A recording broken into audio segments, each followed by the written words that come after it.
Tiga. Assalamualaikum warahmatullahi wabarakatuh.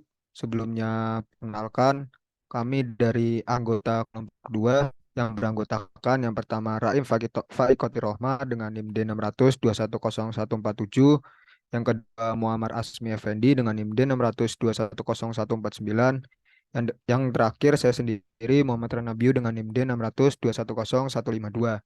Kali ini kelompok kami akan menjelaskan mengenai apa itu game teori dan contoh penyelesaiannya. Yang pertama, penjelasan mengenai game teori. Game teori merupakan sebuah pendekatan terhadap kemungkinan strategis yang akan dipakai, yang disusun secara matematis agar bisa diterima secara logis dan rasional. Game teori digunakan untuk mencari strategi terbaik dalam suatu aktivitas, di mana setiap pemain di dalamnya sama-sama mencapai utilitas tertinggi. Penerapannya banyak dilakukan di berbagai disiplin ilmu seperti biologi, militer, politik, diplomasi, ilmu sosial, dan lain-lain. Dalam aplikasi bisnis, game teori hampir sama dengan decision tree dalam tujuannya untuk menentukan keputusan baik. Hanya saja game teori memperhitungkan langkah yang akan diambil oleh pemain lainnya atau non-parametrik. Seperti kita ketahui, setiap pemain bisnis pasti selalu memikirkan rencana baru yang strategis untuk mencapai payoff tujuannya. Masalahnya adalah ketika pemain lainnya juga mengambil rencana yang sama. Selanjutnya, teori mengenai game teori. Pada praktikum teori permainan ini yang akan dibahas model two-person zero-sum game dan penyelesaian persoalan mix strategi game dengan metode grafis dan program linear. Two-person zero-sum game, salah satu jenis two zero-person game yaitu yang pertama, pure strategi game atau strategi murni. Pada pure strategi game, pemain akan memaksimumkan atau pada contoh adalah pemain A akan mengidentifikasi strategi yang optimumnya dengan menggunakan kriteria maksimum. Sedangkan pemain yang akan meminimumkan atau pemain B akan mengidentifikasi strategi optimumnya dengan menggunakan kriteria minimax, maka permainan telah terpecahkan. Yang kedua, mix strategi game. Mix strategi game digunakan pada permainan yang tidak mempunyai saddle point. Ada beberapa cara untuk menyelesaikan persoalan ini, diantara dengan cara grafis dan program linear. Solusi grafis dari permainan atau 2 kali N atau M kali 2, pemecahan grafis hanya dapat diterapkan jika salah seorang pemain mempunyai dua strategi. Jika keduanya mempunyai lebih dari dua strategi, maka dapat diselesaikan setelah strategi yang didominasi strategi dihilangkan.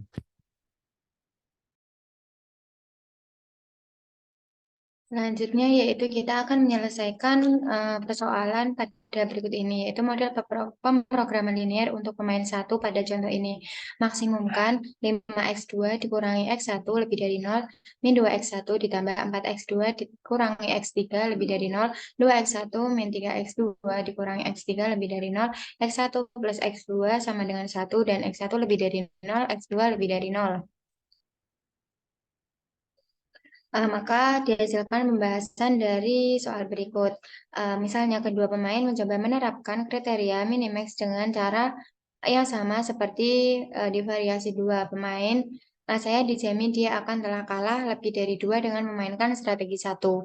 Demikian pula pemain dua dapat menjamin bahwa dia akan kalah tidak lebih dari dua dengan memainkan strategi tiga. Namun perhatikan bahwa nilai maksimum min 2 dan nilai minimax 2 tidak berbentuk koin memihak dalam kasus ini. Hasilnya adalah tidak ada titik pelana.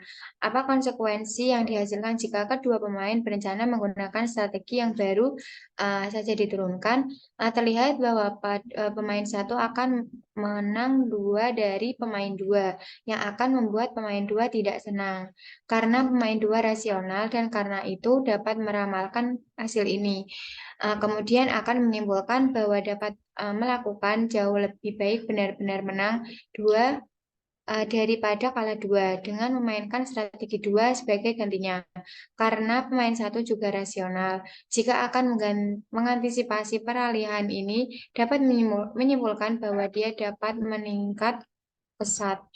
dari min 2 menjadi 4 dengan mengubah ke strategi 2. Menyadari hal ini, pemain 2 kemudian akan mempertimbangkan untuk beralih kembali eh, beralih kembali ke strategi 3 untuk mengubah kerugian eh, sebesar 4 menjadi 3 menjadi keuntungan 3. Kemudian peralihan ini akan menyebabkan pemain satu mempertimbangkan lagi untuk menggunakan strategi satu. Setelah itu seluruh siklus akan dimulai lagi. Oleh karena itu, meskipun permainan ini memainkan hanya sekali, setiap pilihan strategi yang tentatif membuat pemain tersebut memiliki motif untuk mempertimbangkan perubahan strategi, baik untuk mengambil keuntungan dari lawannya atau untuk mencegah lawan mengambil keuntungan darinya. Singkatnya, solusi yang awal disarankan pemain satu untuk memainkan strategi satu dan pemain dua untuk strategi pemain tiga merupakan solusi tidak stabil karena tabel pembayaran tidak memiliki pelana titik sehingga perlu untuk mengembangkan solusi yang lebih memuaskan. Selanjutnya, kita melihat tabel penyelesaian dari yang setelah saya jelaskan tadi, pada pemain 1, 2, 3 dan strategi 1, 2, 3 didapatkan pada permainan 1 dihasilkan 0, min 2, 2 dan minimum min 2. Pada permainan 2 dihasilkan 5, 4, min 3 menghasilkan minimum min 3. Dan pada permainan strategi ketiga, pemain 1 menghasilkan 2, pemain 2 menghasilkan 3, dan pemain 3 menghasilkan min 4, maka minimumnya min 4. Maka dapat dilihat bahwa pada tabel minimum dihasilkan min 2 sebagai maksimum value, sedangkan pada tabel maksimumnya dihasilkan 2 minimum value. Selanjutnya akan dijelaskan mengenai cara menggunakan Microsoft Excel oleh Muammar Azmi. Oke, selanjutnya yaitu untuk menyelesaikan persoalan dari game teori mixed ini menggunakan Microsoft Excel. Nah, lebih tepatnya menggunakan Excel Solver. Nah, saya tekankan lagi untuk dari persoalan ini didapatkan daripada tabel strategi yang masih sama, masih utuh, di mana player 1 itu memiliki 3 strategi dan player 2 juga sama memiliki 3 strategi yang telah dibahas tadi. Lalu setelah ditemukan minimax value, maximum value, tidak ditemukan saddle point, selanjutnya melakukan pengurangan pada strategi yang dimiliki player pertama, yaitu pada strategi ketiga karena memiliki nilai maksimum min 4 sehingga harus dikurangi atau dihilangkan. Nah, sehingga didapatkan untuk player 1 itu memiliki strategi 1 dan 2, untuk player 2 yaitu 1 hingga 3. Nah, pada probabilitas tiap player itu memiliki berbeda-beda. Untuk probabilitas dari player 1 itu X1 dengan 1 min X1. Dan untuk player 2 yaitu Y1, Y2, dan Y3. Nah, dari tabel ini dibuatlah atau direpresentasikan menjadi program linear, yaitu menjadi didapatkan untuk player 1 itu memaksimalkan variabel X3 dengan pembatas 5X2 min X3 lebih besar sama dengan 0, min 2X1 plus 4X2 min X3 lebih besar sama dengan 0, 2X1 min 3X2 min X3 lebih besar sama dengan 0, X1 plus X2 sama dengan 0, dan X1 lebih besar sama dengan 0, X2 lebih besar sama dengan, dan tidak lupa X3 harus lebih besar sama dengan 0 juga. Selanjutnya yaitu untuk player kedua ini akan meminimalkan dari variabel Y4, di mana untuk pembatasnya atau subject to-nya yaitu min 2Y2 plus 2Y3 min Y4 lebih kurang dari sama dengan 0. Untuk 5Y1 plus 4Y2 min 3Y3 min Y4 kurang dari sama dengan 0. Y1 plus Y2 plus Y3 sama dengan 1. Dan untuk Y1 lebih besar sama dengan 0, Y2 lebih besar sama dengan 0, Y3 lebih besar sama dengan 0, dan Y4 lebih besar sama dengan 0. Nah, untuk X1, X2, X3, Y1, Y2, Y3, Y4 yaitu tidak boleh bernilai negatif, harus bernilai positif 0 maupun 1, 2, 3 dan seterusnya. Setelah itu kan kita sudah memiliki problem pada setiap layar, ya kita langsung untuk cara menyelesaikannya. Nah, kita membuat sebuah rangkaian atau sebuah tabel di mana memiliki nilai-nilai sesuai dari playernya, dapat 0, 5, min 1, min 2, 4, min 1, 2, min 3, min 1, 1, 1, 0. Nah, ini didapatkan dari variabel yang ada pada di depan dari X2, X3 maupun X1. Nah, setelah itu kita menggunakan pada bagian formula ini kita menggunakan fungsi atau rumus yaitu sum product sum product. Nah, kita akan drag atau kita blok pada bagian value karena kita akan mencari nilai pada setiap variabel X1, X2, dan X3. Dan jangan lupa kita kunci. Lalu kita blok lagi pada baris pertama, kita sesuaikan. Lalu kita tutup kurung, kita enter. Nah, setelah itu kita drag saja hingga ke bawah dari Max ini. Kita delete. Nah, selanjutnya ini kenapa pada setiap kolom X1, X2, X3 pada setiap ini yaitu bernilai 1, tidak bernilai 0. Dan selanjutnya konstan ini kita sesuaikan pada problemnya. Nah, ini pada setiap baris memiliki problem yang berbeda dan tanda yang berbeda.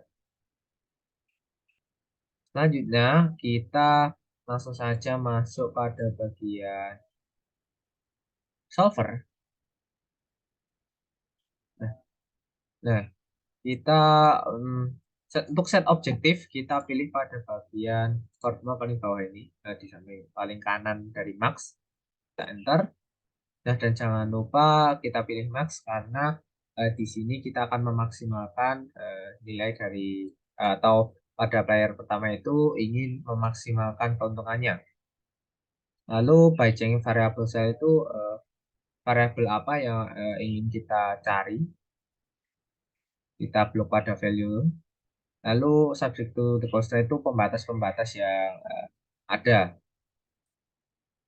Tinggal kita add, lalu kita pilih pada formula di bagian formula karena menentukan dari perkalian atau sum product dari setiap baris dengan value-nya. Jika tandanya itu sama, kita langsung blok saja ke bawah hingga baris ketiga, karena baris keempat ini memiliki tanda yang berbeda. Kita ubah tandanya dulu karena di sini lebih besar dari sama dengan, kita lebih besar dari sama dengan. Lalu constraint-nya itu pada bagian kanan atau constraint-nya kita blok saja. Lalu kita add. Yang terakhir kita add juga karena berbeda ya. Kita klik saja, kita ganti sama dengan. Dan selanjutnya untuk constraint, nah, kita klik saja, tinggal kita klik oke. Nah, setelah ini kita tetap centang pada bagian ini. Nah, select solving method karena di sini juga pakai linear programming, maka kita memiliki simplex LP. Nah, di sini kita harus menyelesaikan dengan kebutuhannya karena di sini menggunakan linear programming. Akhirnya kita memilih simplex LP. Selanjutnya kita solve. Nah, di sini akan muncul sebuah pop-up di mana kita bisa memilih dari report dari solver. Langsung kita pilih aja answer, kita klik oke. Nah, di sini kita telah mendapatkan nilai dari X1, X2, X3 dan nilai dari ini by power maksimal ini. Nah, kita lihat pada answer report ini. Nah, ini terdapat hasil report ya. Nah, di mana diketahui final value pada X1, X2, X3 itu 0,63, 0,63, 0,3636, 0,18, 18, 18. Nah, ini sesuai dari ada yang pada di buku, di mana untuk X1 itu 7/11 itu nilainya 0,6363, X2 yaitu 4/11 sama dengan 0,363636, dan untuk X3 itu sebesar 0,1181818. Jadi untuk file 1 ini untuk nilai X1, X2, X3 itu sama pada buku. Selanjutnya kita lanjut ke masalah yang kedua pada file 2. Nah, di sini sudah saya tuliskan di mana nanti kita buat sama pada seperti di solving pertama, di mana kita sesuaikan pada setiap barisnya untuk memasukkan. Nah, di sini perbedaannya juga pada tanda, dan untuk pada bagian bawahnya itu masih sama, karena untuk minimal itu pastinya 1, maksimal pun juga batas akhirnya itu juga 1. Nah, terus kita lakukan sama dengan sum produk pada bagian formula. Lalu kita blok. Jangan lupa kita kunci, lalu kita blok pada tiap barisnya. Lalu kita klik enter. Kita drag aja sampai ke bawah. Kita delete. Nah, setelah ini kan kita cek lagi apakah sudah benar. Jika sudah benar, kita lanjut ke solver. Oh iya, sebelumnya itu karena ini terdapat perbedaan ya, di mana untuk solving 1 itu hanya ada 1, 2, 3, terdapat 3 baris dan kolom 3, dan untuk yang solving 2 ini terdapat 3 baris dan kolomnya 4, karena itu kembali lagi pada tabel yang ada yang setelah terjadinya pengurangan strategi. Nah, ini kan sama 051, 05, min 24, 2 min 3. Terus selanjutnya pada bagian solving 1 tadi itu ada 0, min 2, 2, 5, 4, min 3. Oke, kita lanjut ke solving 2 tadi pada layer 2. Nah, itu kita juga ke solver. Kita reset dulu. Oke, selanjutnya kita pilih juga sama pada bagian pojok bawah kanan ini. Set objektifnya, terus jangan lupa kita ganti minimal, karena kita akan minimalkan kelemahan dari atau kekurangan dari layer 2. Untuk changing variabelnya masih sama. Di sini ada Y1, Y2, Y3, Y4. Enter. Lalu constraint-nya juga sama, kita tinggal add. Kita langsung drag aja blok ke bawah. Nah, ini karena kita ubah tandanya juga di sini menggunakan dari sama dengan. Nanti prosesnya itu sampai sini kita blok aja juga, kita add. Lalu untuk yang kedua ini kita add aja, lalu kita ubah jadi sama dengan, menyesuaikan constraint-nya yaitu 1. Kita klik OK. Nah, setelah ini masih sama. Di sini harus dicentang angka centered variable non negatif. Nah, metodenya masih sama karena kita menggunakan linear programming. Lalu kita solve aja. Nah, setelah ini terdapat masih sama pop up, kita klik answer. Oke. Nah, di sini ada report, hasil reportnya atau laporannya. Untuk nilai Y1 itu 0, final value-nya, Y2 itu 0,45454, Y3 yaitu 0,545454, dan Y4 yaitu 0,18182, yaitu sama dengan hasil yang diperoleh dari buku ya. Untuk Y1 itu 0, Y2 itu 5/11 yaitu 0,45, Y3 yaitu 6/11 yaitu 0,5454, dan Y4 yaitu 2/11. Nilainya sama dengan dari X3 2/11 yaitu 0,181818. Mungkin itu saja yang bisa saya jelaskan dalam menyelesaikan game teori mixed atau game eh, teori permainan campuran menggunakan Excel solver. Eh, saya kembalikan ke rekan saya. Oke, baik. Terima kasih. Mungkin cukup sekian dari kelompok kami. Kurang lebihnya mohon maaf. Kami tutup. Assalamualaikum warahmatullahi wabarakatuh. Waalaikumsalam warahmatullahi wabarakatuh.